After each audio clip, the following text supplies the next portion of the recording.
ISO from the top. It's Bam Bam Cam Boozer playing some big boy ball. You know what? He's a chip off the old block. Pops, Carlos Boozer, loving it right now. And Duke is moving on. They do it again. We have our first team of the night and 5th overall into this year's Elite Eight for the 3rd straight year. The Duke Blue Devils are one of the last 8 teams still dancing. Hello and welcome to Capital One Tournament Central. I'm Nate Burleson, Clark Kellogg, Kenny Smith, and Charles Barkley. Charles, Duke, they finished it strong. You know what? They were the better team. St. John's played with great energy, effort. They made a bunch of shots, but the best team won in the end. But that was just a really well-played basketball game. Boozer came through down the stretch. But, man, that Patino team, man, they're so well coached. They play. If you get your team to play hard, anything can happen because they played with great energy and effort, but the best team won that game. Kenny. Well, you know, one thing about if you look at the program, that's what they're doing right now in Durham. It's been unbelievable. But I just want to kind of go backwards and talk about the Boozer kids. Okay. Because I've been watching them play basketball on AAU circuit since probably like 5th grade. I cannot remember anything that they haven't won.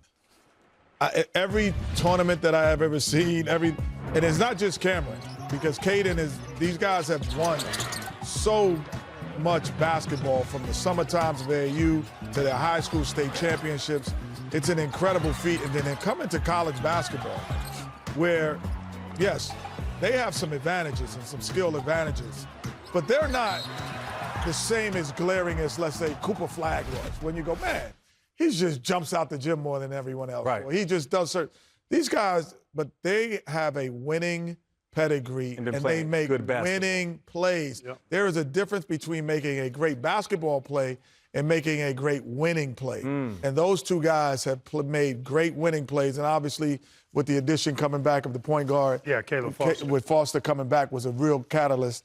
But those two guys have won a lot. I'm really going to start looking up how many games they've lost in the last 5 years. Not many. It's going to be a short. And I'm even talking summertime. It's going to be a short exercise. Yeah, I don't know. I think I only have to use one hand. Oh, I bet. I might not only have to use one hand. Well, let's get to the highlights and show what this team. Don't forget about Isaiah Evans. He was the star of the game. Fantastic. Yeah, yes. He was fantastic. But this was a terrific college basketball game. The Johnnies fought hard. Here's a big play by Bryce Hopkins. He was 6 of 7 made and scored 15 points.